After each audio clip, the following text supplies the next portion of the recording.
Shalom semuanya, senang sekali dapat berjumpa kembali dalam ibadah online pada hari ini. Dan sebelum kita memulai, mari kita berdoa bersama-sama. Bapa dalam surga, kami mengucap syukur ya Tuhan, atas segala penyertaan tangan-Mu ya Tuhan, pimpinanmu pada setiap kami ya Tuhan sepanjang minggu ini ya Bapa. Kalau kami ada sebagaimana kami ada saat ini ya Tuhan, itu semuanya hanya karena kasih karunia-Mu ya Bapa, yang tak pernah habis ya Tuhan dalam diri kami masing-masing. Terima kasih ya Tuhan, kami sebentar lagi mau memuji nama-Mu ya Tuhan, meninggikan Engkau ya Tuhan, menyembah-Mu ya Tuhan. Biarlah itu semua dapat menjadi dupa yang harum di hadirat-Mu ya Bapa. Dan Kau akan pimpin semua acara ini ya Tuhan, dari awal, pertengahan hingga akhirnya ya Tuhan. Kami serahkan hanya ke dalam nama-Mu ya Tuhan Yesus Kristus. Haleluya, amin. Selamat beribadah, Tuhan Yesus memberkati. Yang percaya Tuhan kita dahsyat, beri kemuliaan buat Tuhan kita. Haleluya.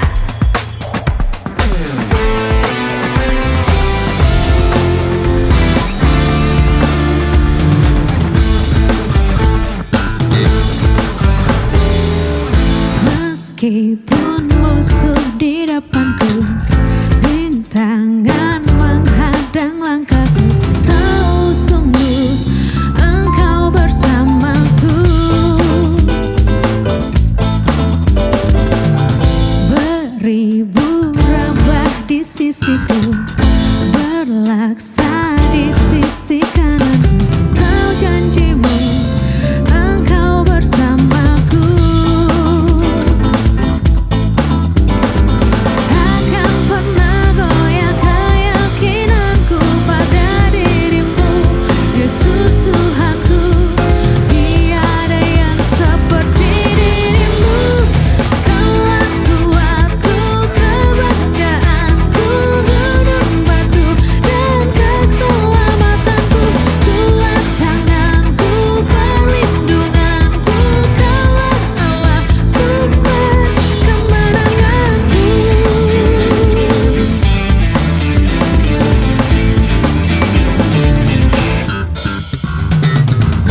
Meskipun musuh di depanku, rintangan menghadang langkahku, tahu sungguh Engkau bersamaku.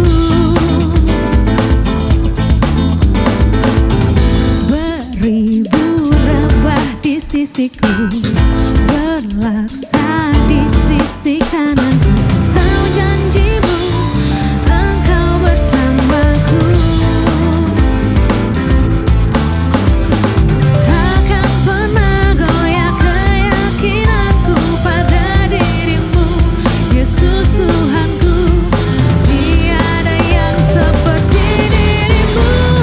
Kaulah kuatku, kebanggaanku, gunung batu dan keselamatanku. Kuat tanganku, perlindunganku, Kaulah Allah, sumber kemenangan. Kaulah kuatku, kebanggaanku, gunung batu dan keselamatanku. Kuat tanganku, perlindunganku, Kaulah Allah, sumber kemenangan. Allahku dahsyat berkuasa, seluruh bumi sujud menyembah, tinggikan nama-Mu.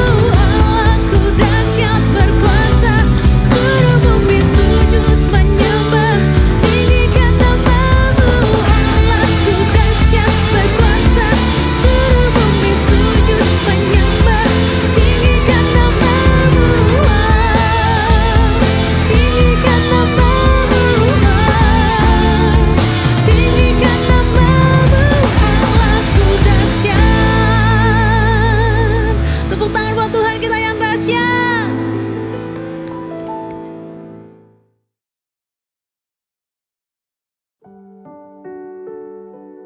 Hanya Engkau yang layak terima pujian dari setiap kami, Tuhan. Saat ini kami bawa hati kami, Yesus, untuk menyembah Engkau, Yesus, Raja di atas segala raja. Engkau yang layak terima pujian dari setiap kami, Tuhan. Mari bersama-sama kita bawa hati kita untuk menyembah Tuhan. Terima kasih, Yesus. Yesus, ku cintakan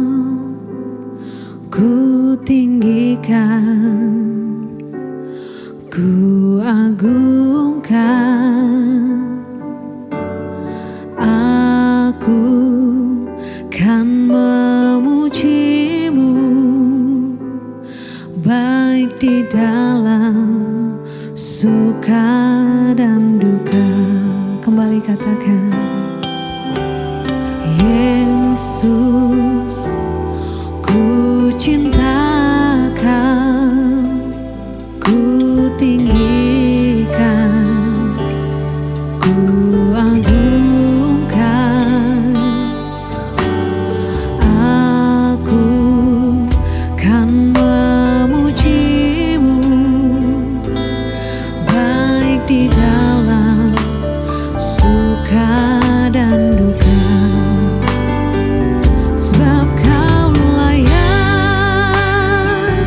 terima pujian, sebab Kau layak terima pujian, sebab Kau layak ku agungkan.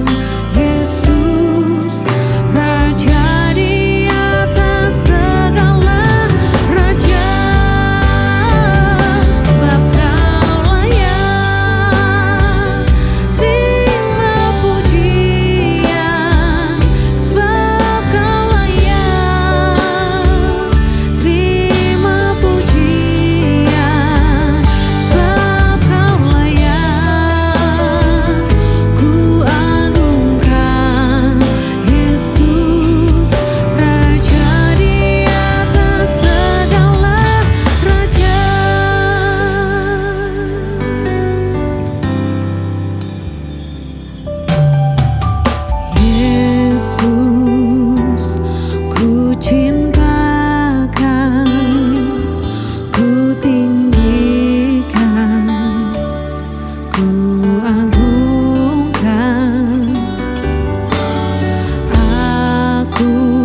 Sebelum kita mendengarkan firman Tuhan, mari kita dudukkan kepala untuk kita berdoa. Tuhan, kami sungguh bersyukur buat pujian penyembahan yang sungguh memberkati. Sekarang buka hati dan pikiran kami untuk mendengarkan kebenaran firman-Mu. Biarlah firman Tuhan disampaikan pada pagi hari ini sungguh memberi kekuatan, pengharapan, dan jawaban atas setiap pergumulan dan kesulitan yang sedang kami hadapi saat sekarang ini. Berfirmanlah Tuhan, kami siap untuk mendengarkannya dalam nama Tuhan Yesus Kristus. Haleluya. Amin. Saya ucapkan shalom dan selamat pagi bagi seluruh keluarga besar GBI Mekarwangi Bandung. Nah, pertama-tama izinkan saya untuk berterima kasih kepada Bapak Gembala, yaitu Bapak Pendeta Bin Adi yang telah mempercayakan pelayanan firman Tuhan pagi ini kepada kami. Dan sesuai dengan tema yang diberikan oleh gereja kepada kami, yaitu integrity in the business world, maka izinkan saya menyampaikan firman Tuhan yang saya ambil yang pertama, saudara, dari arti dari kata integrity di dalam Alkitab. Bahasa Ibrani dari kata integritas diambil dari kata tom, yang berarti completeness atau wholeness. Tuhan Yesus disebut a man of integrity karena di dalam diri Tuhan Yesus berkenan seluruh kepenuhan akan Allah itu diam di dalam Dia. Sehingga Tuhan Yesus itu dikenal sebagai 100% manusia dan 100% Allah. Oleh karena Dia sanggup untuk menampung seluruh kepenuhan Allah di dalam dirinya.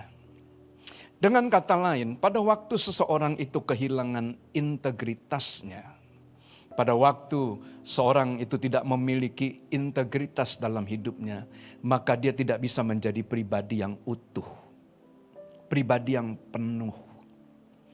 Kata yang kedua dari kata tom, yaitu kata integritas di dalam Alkitab, maka integritas itu artinya innocence. Beberapa tahun yang sudah lama sekali, saya pergi ke satu kebaktian penghiburan dan saya bertemu dengan seorang hamba Tuhan yang pada waktu itu dipercayakan untuk memimpin kebaktian penghiburan. Saudara, dia sampaikan sesuatu yang mengubah pandangan saya. Pada waktu itu saya masih muda dan dia berkata begini, kalau surga itu adalah tempat orang tidak berdosa tinggal, dan neraka adalah tempat di mana orang berdosa itu tinggal, maka tidak ada seorang pun dari antara kita yang layak untuk tinggal di dalam kerajaan surga. Karena Alkitab mencatat bahwa seluruh umat manusia telah jatuh ke dalam dosa dan kehilangan kemuliaan Allah. Dan kalau surga merupakan tempat orang-orang yang tidak pernah berbuat dosa atau orang-orang yang tidak memiliki dosa, maka tidak ada seorang pun dari antara kita yang layak untuk masuk dan untuk tinggal dalam kerajaan surga. Si pengkhotbah kemudian berkata, surga itu adalah tempat di mana orang mau membuka hatinya untuk menerima karya penebusan daripada Tuhan Yesus Kristus di atas kayu salib. Kasih karunia yang Bapa sediakan melalui putranya yang tunggal, yaitu Tuhan Yesus Kristus. Sehingga surga bukan tempat di mana orang yang tidak berdosa, tapi surga adalah tempat di mana orang yang diampuni dosanya dan yang dibenarkan. Sehingga orang-orang yang percaya kepada Tuhan Yesus, disebut dalam Alkitab mereka dibenarkan dari tingkah langkahnya yang salah. Bapak Ibu yang dikasihi oleh Tuhan, arti yang ketiga daripada integrity diambil dari kata upright, yang kalau saya boleh terjemahkan itu menjadi seorang yang hatinya itu tulus, yang hatinya itu murni. Alkitab mengajarkan kepada kita, hendaklah kamu cerdik seperti ular, tetapi kamu juga harus tulus seperti merpati. Orang yang cerdik adalah orang yang berkata-kata, orang yang bertindak, orang yang mengambil keputusan berdasarkan pengetahuannya. Dan Alkitab mencatat bahwa pada hari-hari terakhir, pengetahuan itu akan makin bertambah-tambah. Dengan kata lain, akan makin banyak orang yang cerdik dan orang yang pintar. Tetapi dengar baik, kecerdikan kalau tidak ditambah dengan ketulusan atau integritas, maka kita tidak bisa menjadi pribadi yang utuh. Kepenuhan akan Tuhan tidak bisa memenuhi kehidupan kita dengan penuh, sehingga kita menjadi pribadi yang utuh dan lengkap. Arti kata tom atau integritas yang keempat itu diambil dari kata perfect. Tuhan Yesus itu adalah pribadi yang sempurna. Nah, mengapa? Karena Tuhan Yesus itu adalah a man of integrity. Dengan kata lain, pada waktu kita kehilangan integritas kita, maka kita tidak bisa mencapai kesempurnaan. Dan dengar baik, gereja pada hari-hari terakhir harus tampil dalam keadaan sempurna, tidak bercacat, tidak bercela, dan tidak bernoda dalam menantikan kedatangan Tuhan untuk kali yang kedua. Saya percaya pada hari-hari terakhir ini gereja perlu memiliki integritas dan hidup dalam integritas.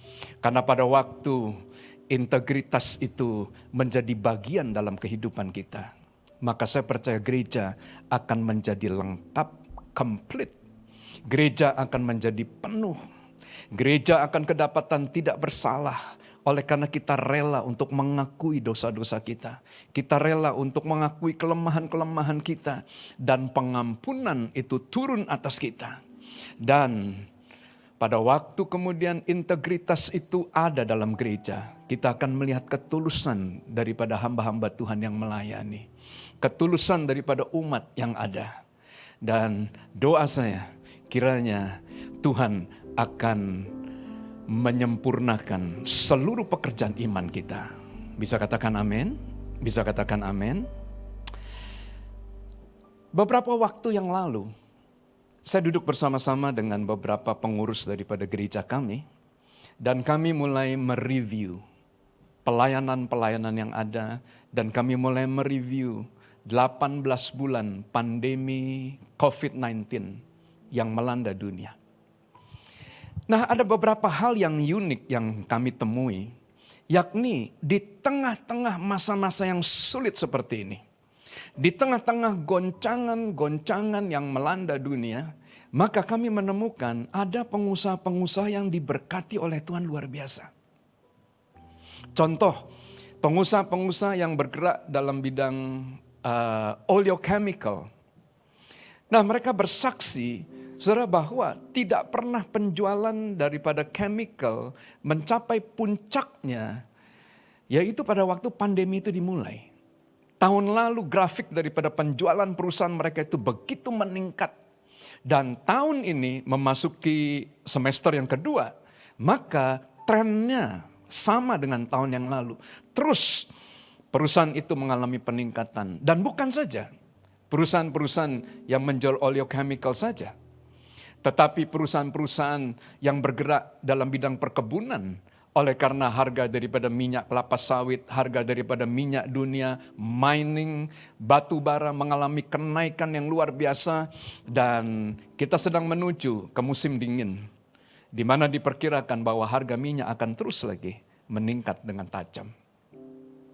Tetapi di tengah-tengah goncangan kita juga melihat bahwa ada usaha-usaha yang tidak mengalami keberuntungan. Nah, di dalam Alkitab, saudara, ada seorang tokoh yang dari masa mudanya mengalami goncangan demi goncangan, tetapi kita melihat di akhir daripada kehidupannya, maka Tuhan memberikan julukan kepada Daud sebagai seorang yang berkenan di dalam hatinya Tuhan. Goncangan tidak membuat dia jatuh. Goncangan tidak membuat Kemudian dia kehilangan segala sesuatunya, tapi justru goncangan mendatangkan berkat yang sangat besar dalam kehidupannya. Saudara, saya berdoa, kiranya melalui goncangan-goncangan yang dialami oleh dunia pada hari-hari ini, kita melihat tangan Tuhan terulur buat kita. Tuhan mengangkat kita naik dan tidak pernah turun. Tuhan jadikan kita kepala dan tidak pernah jadi ekor. Tuhan memberkati pekerjaan kita. Tuhan memberkati pelayanan kita sehingga kita berhasil dan beruntung. Nah, mari kita lihat apa yang dialami oleh Daud. Saudara, pada waktu dia berada di rumah bapaknya, maka Alkitab mencatat ayah dan ibunya melupakan dia. Dan pada waktu kemudian dia berada di istana raja, setelah dia memenangkan peperangan melawan Goliat, maka dia dipercaya untuk masuk dan tinggal dalam lingkungan istana. Tetapi apa yang dialami oleh Daud, pengurapan yang dimiliki oleh Daud tidak membawa dia kepada padang yang berumput hijau dan ke air yang tenang. Tapi pengurapan itu membawa dia untuk menemukan goncangan demi goncangan dalam hidupnya. Saudara yang dikasih oleh Tuhan, percayalah, setiap kali kalau kita mengalami goncangan, Tuhan tidak pernah meninggalkan kita. Ada pengurapan yang dia berikan kepada kita supaya kita bisa kemudian menang atas setiap goncangan, atas setiap permasalahan yang ada. Nah, pada waktu kemudian dia ada di istana raja, maka Saul yang adalah mertuanya mengkhianati dia. Dan bukan itu saja, dalam hidupnya anaknya yang bernama Absalom juga mengkhianati dia. Pada waktu dia tinggal bersama-sama dengan orang-orang yang susah, orang-orang yang dikejar hutang, orang-orang yang sakit hati, maka Anda lihat Daud memimpin mereka dan Daud memperlengkapi mereka menjadi pasukan yang susah untuk dikalahkan oleh musuh-musuhnya. Dan pada waktu dia menghadapi pandemi oleh karena dosanya, maka kembali lagi kita melihat, saudara, di tengah-tengah masa yang sulit, maka pertolongan daripada Tuhan itu tersedia untuk kehidupan Daud. Kalau Daud bisa mengalami hal yang seperti ini, maka saya berdoa, saudara, biarlah setiap kita, yaitu umat Tuhan yang percaya, yang beribadah kepada Tuhan, akan mengalami pengalaman-pengalaman sama seperti Daud. Nah, mari kita akan lihat, saudara, apa yang dilakukan oleh Daud, sehingga setiap kali dia menghadapi persimpangan-persimpangan dalam hidupnya, maka Tuhan memberikan keberhasilan, keberuntungan. Nah, hal yang pertama, di dalam Mazmur pasal 73 ayat 25 dan 28, Daud adalah seorang yang senang dekat dengan Tuhan. Kata integrity ini merupakan bagian atau karakter atau sifat yang dimiliki oleh Tuhan Yesus.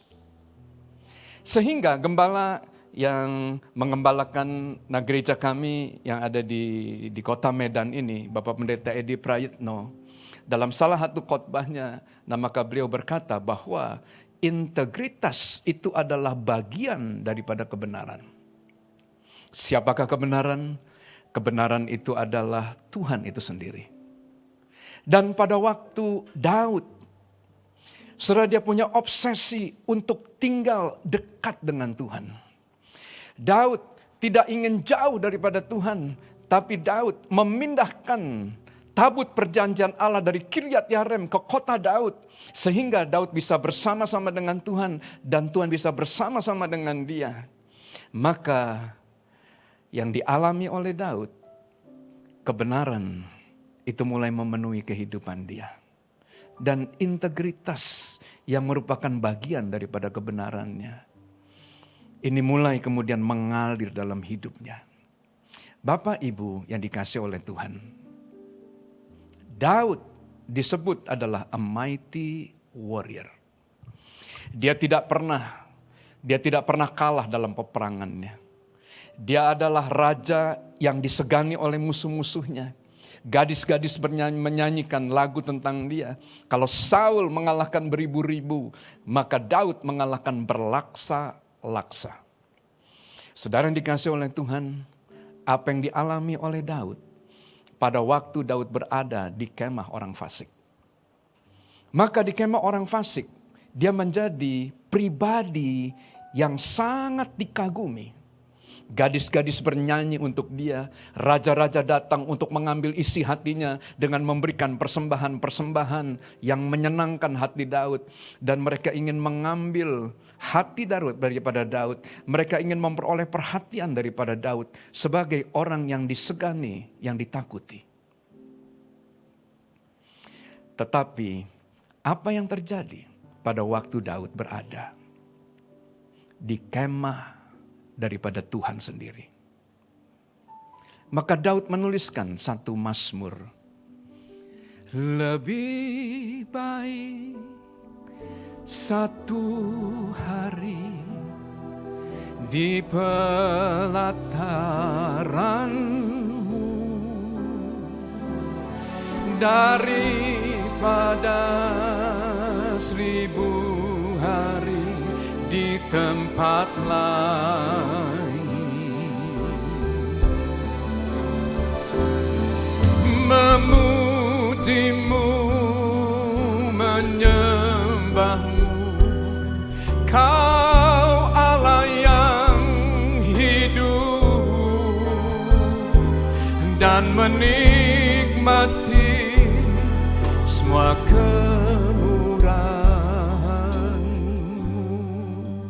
saya minta musik saja. Bapak Ibu yang dikasihi oleh Tuhan, pada waktu Daud berada di rumah Tuhan, maka Daud menuliskan satu mazmur. Seperti mata seorang hamba laki-laki memandang kepada tangan tuannya. Dan sama seperti mata seorang budak perempuan yang memandang kepada tangan nyonyanya. Maka demikianlah mataku ya Tuhan memandang kepadamu. Di kemah orang fasik, dia adalah pokok daripada pujian. Dia adalah pusat daripada perhatian. Tapi pada waktu dia berada di rumah Tuhan, maka Daud melepaskan jubah kebesarannya. Daud melemparkan mahkotanya. Dan dia berkata, seperti binatang yang dungu aku berada di dekat-Mu ya Tuhan. Pada waktu Daud bersalah dan jatuh ke dalam dosa, dia tidak peduli dengan kekayaan yang dia miliki, dengan kebesaran yang dia punyai. Dia hanya berkata kepada Tuhan satu hal. Dia mengakui kesalahannya. Asalkan Tuhan tidak mengambil rohnya dari dalam hidupnya. Sehingga Daud kemudian berkata, siapa gerangan ada padaku di surga selain Engkau? Selain Engkau tidak ada yang kuingini di bumi. Saudara yang dikasihi oleh Tuhan, izinkan saya bertanya kepada kita semuanya. Pada waktu kita bekerja, pada waktu kita ada di kantor, bagaimana dengan integritas di dalam hidup kita? Siapa yang kita cari? Uangkah? Kekayaankah? Pangkatkah? Jabatankah? Apa yang merupakan goal daripada hidup kita? Daud, dia berhasil melewati masa-masa yang sulit. Bukan oleh karena dia raja yang ditakuti. Bukan karena dia raja yang terbesar yang dimiliki oleh Israel. Tetapi dia menuliskan bahwa kedekatannya dengan Tuhan, persekutuannya bersama dengan Tuhan, merupakan sumber kekuatan yang dia miliki. 2 Samuel pasal 7 ayat yang kedua. Oleh karena Daud melihat Tuhan telah memberkati dengan istana-istana yang indah, maka dia memanggil Nabi Nathan dan berkata, Tuhan telah mengaruniakan kepadaku istana yang begitu luar biasa. Dan sekarang aku ingin membangun sebuah rumah buat Bapa, buat Tuhan, supaya tabut Allah itu bisa ditempatkan dalam rumah yang terbuat dari kayu aras. Bapak Ibu yang dikasih oleh Tuhan, tetapi Tuhan berfirman kepada Daud, Daud, bukan kamu yang akan membangun, tapi anakmu yang bernama Salomo yang akan aku pakai untuk membangun rumah bagiku. Saudara yang dikasih oleh Tuhan,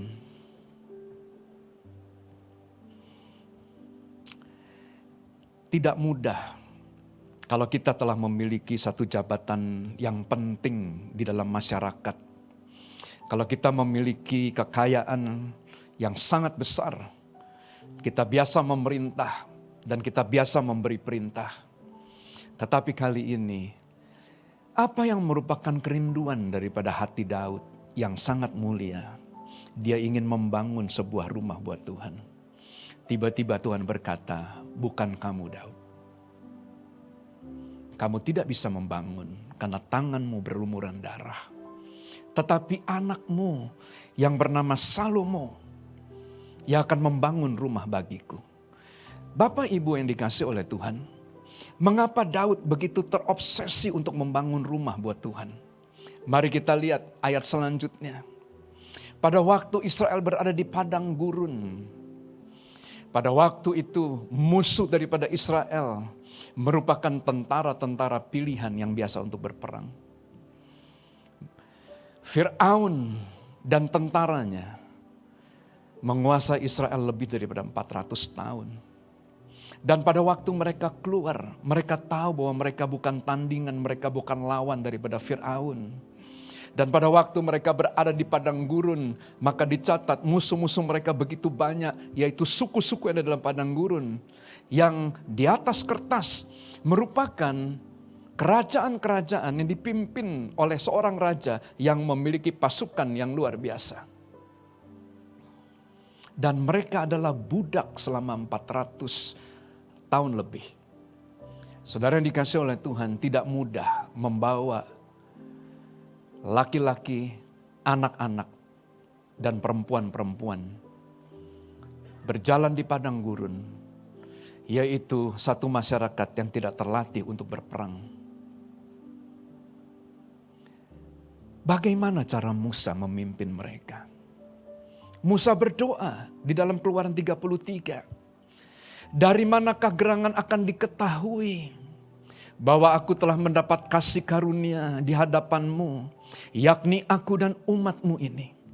Bukankah oleh karena engkau berjalan bersama-sama dengan kami, sehingga kami, aku dan umatmu ini dibedakan dari segala bangsa yang ada di muka bumi ini. Pada waktu mereka ada di padang gurun, maka Tuhan berkata kepada Israel, bangunlah tempat kudus bagiku. Dan mereka bertanya, buat apa kami membangun tempat kudus bagimu? Dan Tuhan sampaikan dalam Keluaran 25 ayat yang ke-8, supaya, kata Tuhan, aku dapat diam di tengah-tengah kamu. I will dwell among you. Aku bersama-sama dengan kamu. Bapak Ibu yang dikasih oleh Tuhan, dengan kata lain, pada waktu kita melekat dengan Tuhan, pada waktu kita membangun tempat kudus buat Tuhan sehingga kita dapat bersekutu bersama dengan Dia, kita akan melihat Tuhan akan membuat perbedaan demi perbedaan. Keluaran pasal yang ke-8 ayat yang ke-26. Saudara menceritakan kepada kita kegagalan daripada orang Israel selama 430 tahun mereka tinggal di Mesir dan mereka hidup sebagai budak. Nah, mengapa mereka hidup sebagai budak? Karena dicatat selama mereka tinggal di Mesir tidak ada ibadah, tidak ada mesbah yang membuat mereka dapat bersekutu bersama dengan Tuhan. Oleh sebab itu Daud begitu terobsesi untuk membangun rumah buat Tuhan. Dan pada waktu Daud membangun rumah buat Tuhan, 1 Tawarikh 29 ayat yang ke-17, Alkitab mencatat, yang Tuhan lihat itu adalah hati daripada Daud. Tuhan menolak dia, tetapi dia tidak putus asa. Dia mengumpulkan begitu banyak emas, perak, batu permata. Dan dia mempersiapkan seluruh perlengkapan daripada bait Allah untuk dipersembahkan. Saudara yang dikasih oleh Tuhan, tidak mudah. Tidak mudah memberi tanpa motivasi. Daud diberkati oleh Tuhan. Tapi pada waktu kemudian dia memberi, maka dia memberi dengan hati yang tulus, dengan hati yang rela, dengan integritas. Dia mulai memberi. Saya mengikuti pembangunan daripada rumah Tuhan yang ada di Surabaya, yaitu gereja sekarang menjadi Gereja Betani Indonesia. Dan saya ikut ambil bagian dalam pembangunan Sentul International Convention Center. Nah, melalui pemimpin-pemimpin saya, maka saya belajar, saudara. Bagaimana kemudian kita bisa memberi, kita bisa membangun sesuatu dengan integritas yang tinggi. Maka saya memutuskan, saudara, untuk menyisihkan 10% daripada income untuk pembangunan yang kami pakai untuk membangun gereja orang lain dan juga gereja GBI. Ratusan gereja yang kami bangun sebelum kami selesai membangun rumah persembahan yang ada di kota Medan. Nah, mengapa kami lakukan itu? Oleh karena kami percaya pada waktu Tuhan berada di kota kami, di negeri kami, di tempat di mana kami melayani, maka akan ada perubahan di tempat itu. Dan hal yang kedua, saudara, pada waktu kami membangun, maka kami tidak menyisihkan dan tidak mengorbankan persembahan-persembahan yang lain yang digunakan untuk misi penginjilan dan lain sebagainya. Nah, mengapa? Oleh karena goal daripada kami bukan gedung, tapi goal daripada kami adalah jiwa-jiwa. Nah, hal yang sama saya juga harapkan kepada para pengusaha yang ada di gereja ini. Kalau kita bekerja, kita tidak hanya bekerja untuk profit, kita tidak hanya bekerja untuk goal daripada company kita, tapi mari kita mulai melihat kepada jiwa-jiwa. Karena people itu lebih penting daripada building. Dan kita membangun, pekerjaan kita membangun rumah Tuhan. Tidak untuk yang lain, tapi untuk jiwa-jiwa. Nah, di dalam 1 Tawarikh 28 ayat yang ke-9, Alkitab mencatat Salomo dikenal sebagai raja yang sangat kaya dan raja yang dipenuhi dengan hikmat. Dan tidak ada manusia yang memiliki hikmat dan kekayaan sama seperti Salomo. But keberhasilan daripada Salomo tidak ditentukan oleh kekayaan dan hikmatnya. Tapi Alkitab berkata, keberhasilan Salomo yaitu pada waktu Salomo memelihara integritasnya. Dan pada waktu Salomo kehilangan integritas, maka dia akan kehilangan semuanya. Oleh sebab itu, bapaknya yang bernama Daud berdoa untuk anaknya. Dan Daud tidak berdoa supaya anaknya diberkati dengan keberhasilan, keberuntungan, dengan kekayaan yang berlimpah-limpah. Tapi dia berdoa, Tuhan berikan kepada anakmu ini hati yang tulus. Hati yang dipenuhi dengan integritas. Saya akan tutup. Integrity is choosing your thought and actions based on value rather than personal gain. Integritas adalah memilih pikiran dan tindakan berdasarkan nilai-nilai daripada keuntungan pribadi. Nah, saya akan tutup dengan beberapa contoh. Saudara, Yusuf yang merupakan orang tua daripada Tuhan Yesus dikenal sebagai seorang yang tulus hati. Nah, kata tulus hati diambil dari kata integrity. Kalau Yusuf dipercaya untuk kedatangan Tuhan kali yang pertama, pada waktu Tuhan hadir dalam muka bumi ini, saya percaya dengan segenap hati.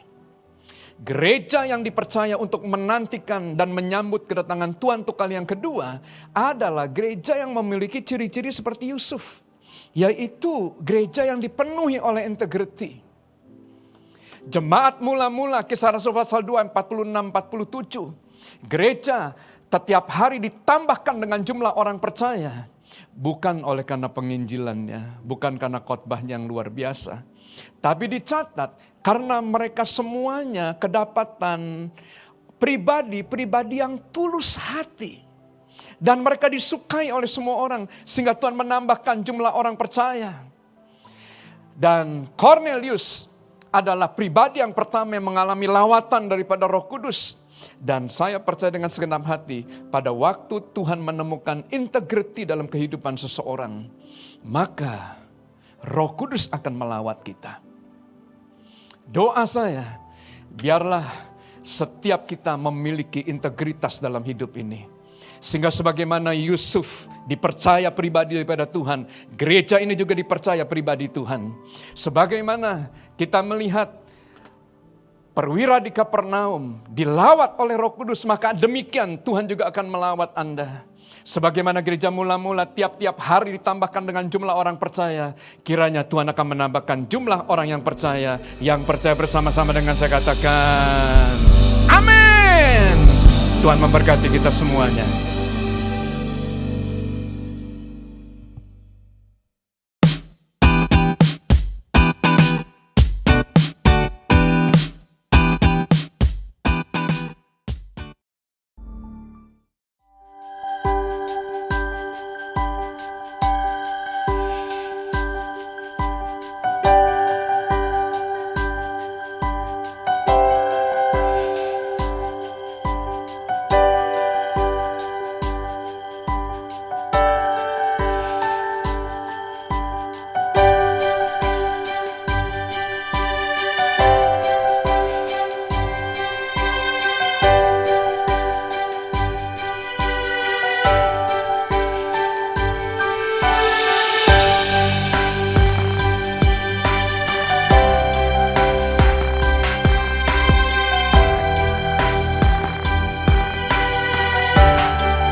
Mari kita doakan mereka yang terkena serta terdampak COVID-19 dan pandemi virus ini segera mereda, serta berdoa agar banyak orang rindu mencari Tuhan pun meningkat.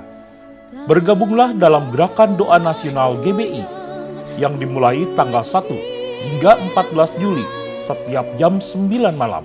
Setelah 14 Juli dilanjutkan pada setiap Sabtu malam.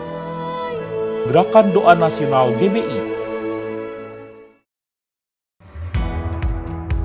Shalom saudara, oleh anugerah Tuhan, pelayanan misi berkat bersama Sinode GBI terlibat dalam Battle Project, yaitu pelayanan yang berfokus untuk membantu hamba-hamba Tuhan di daerah yang terkendala dalam pembangunan gereja, fasilitas pelayanan dan kebutuhan penginjilan.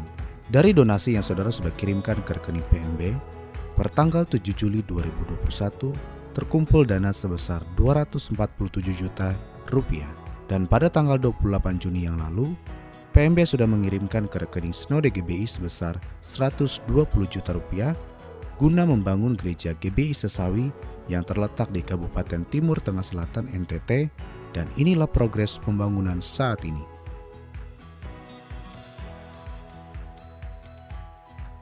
Saldo dana tersisa Rp127 juta saat ini akan kita gunakan untuk membangun gereja yang lain dan juga untuk mensupport berbagai fasilitas di gereja desa yang akan kita bantu, seperti peralatan sound system, mesin perahu untuk penginjilan di daerah, dan membangun kantor BPD GBI di Sulawesi Barat.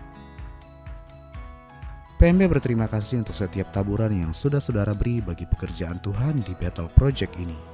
Mari terus dukung di dalam doa dan dana, supaya kabar keselamatan tetap diberitakan sampai ke ujung dunia. Tuhan Yesus memberkati.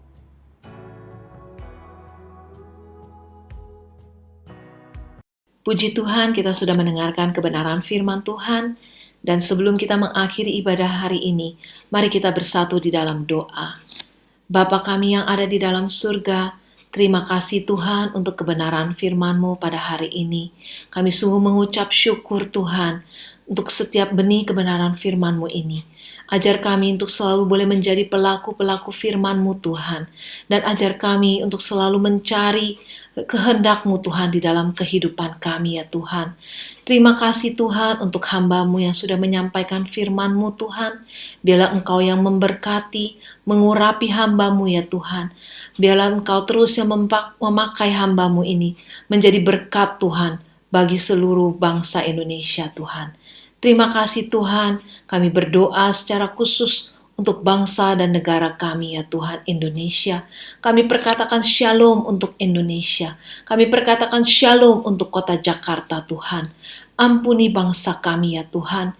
Indonesia ada di dalam rencana-Mu Tuhan. Indonesia ada di dalam tangan-Mu Tuhan. Biarlah uluran tangan kasih-Mu Tuhan tidak pernah habis Tuhan untuk mereka yang terdampak dengan musibah bencana alam yang baru-baru ini terjadi Tuhan di Indonesia. Tuhan, pulihkan negeri kami ya Bapa. Terima kasih Tuhan. Kami berdoa secara khusus untuk Bapak Presiden Joko Widodo ya Tuhan, serta seluruh jajaran aparat pemerintahan, dari yang tertinggi hingga yang terendah sekalipun Tuhan. Biarlah Tuhan berikan roh yang takut akan Allah Tuhan buat mereka. Berikan mereka hikmat kebijaksanaan yang daripada-Mu Tuhan. Di dalam setiap pengambilan keputusan Tuhan, biarlah mereka terus boleh melibatkan Engkau ya Tuhan. Biarlah untuk mendatangkan kepentingan untuk rakyat Indonesia ya Tuhan. Terima kasih Bapa, biarlah campur tangan-Mu ada bagi bangsa Indonesia Tuhan. Terima kasih Tuhan, kami berdoa ya Tuhan untuk teman-teman kami yang terdampak oleh COVID-19 ya Tuhan. Tuhan, biarlah Engkau yang menilik mereka satu persatu Tuhan, dimanapun mereka berada ya Tuhan.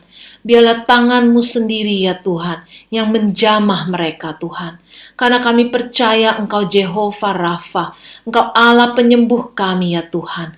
Engkau yang sudah menyembuhkan Tuhan mereka dengan bilur-bilur darah-Mu Tuhan. Terima kasih untuk kesembuhan yang sudah mereka boleh terima daripada-Mu Tuhan. Terima kasih Bapa. Tuhan, kami juga berdoa untuk jemaat-Mu ya Tuhan, yang saat ini mengalami kelemahan, mengalami masalah Tuhan, mengalami masalah ekonomi ya Tuhan. Biarlah Tuhan jamah hidup mereka. Tuhan, Engkau Allah Jehovah Jireh. Engkau Allah yang akan mencukupi Tuhan setiap kebutuhan orang-orang yang berseru kepada Engkau Tuhan. Dan kami percaya pertolongan-Mu itu selalu tepat pada waktunya Tuhan. Terima kasih Bapa. Dan biarlah terus kami boleh mengandalkan Engkau lebih dari segalanya dalam hidup kami Tuhan. Terima kasih Bapa. Kami juga berdoa Tuhan menyerahkan memimpin gereja kami, Pak Julius Ishak, Pak Rubin Adi ya Tuhan, Pak Suwito ya Tuhan. Biarlah mereka senantiasa di dalam rencana-Mu Tuhan, di dalam penyertaan-Mu ya Tuhan. Berikan kesehatan, kekuatan buat mereka, hikmat kebijaksanaan yang daripada-Mu Tuhan. Untuk boleh mereka Tuhan, bersama-sama Tuhan, dengan jemaat-Mu Tuhan. Untuk menjalankan visi misi yang Tuhan sudah berikan Tuhan, untuk tahun 2021 ini Tuhan. Terima kasih Bapa. Kami berdoa ya Tuhan, menyerahkan seluruh sidang jemaat-Mu Tuhan ke dalam tangan-Mu Tuhan. Biarlah Tuhan, hari-hari ke depan kami boleh sertakan Engkau dalam hidup kami Tuhan. Karena kami tahu Tuhan, ketika kami menyertakan Engkau dalam hidup kami, ketika kami mengandalkan Engkau dalam hidup kami Tuhan, kami tidak akan pernah dikecewakan Tuhan. Terima kasih Tuhan, kami serahkan doa, ucapan syukur dan permohonan kami hanya di dalam nama Tuhan Yesus Kristus, Juru Selamat kami yang hidup. Haleluya. Amin. Saudara, saya percaya kita semua diberkati dengan ibadah online kita pada hari ini. Angkat tanganmu, angkat hatimu, dan terimalah berkat Tuhan. Biar berkat daripada Allah Bapa, kasih daripada Tuhan Yesus Kristus, persekutuan dan penghiburan dari Roh yang Kudus biar itu tinggal di dalam hidup saudara dan saya. Sehingga setiap di antara kita boleh mewarnai hidup ini dengan terus berpegang kepada Tuhan dan firman-Nya, supaya kebenarannya menerangi kehidupan kita semua dari saat ini bahkan sampai selama-lamanya. Yang percaya bersama-sama kita katakan amin. Tuhan memberkati. Salam sehati.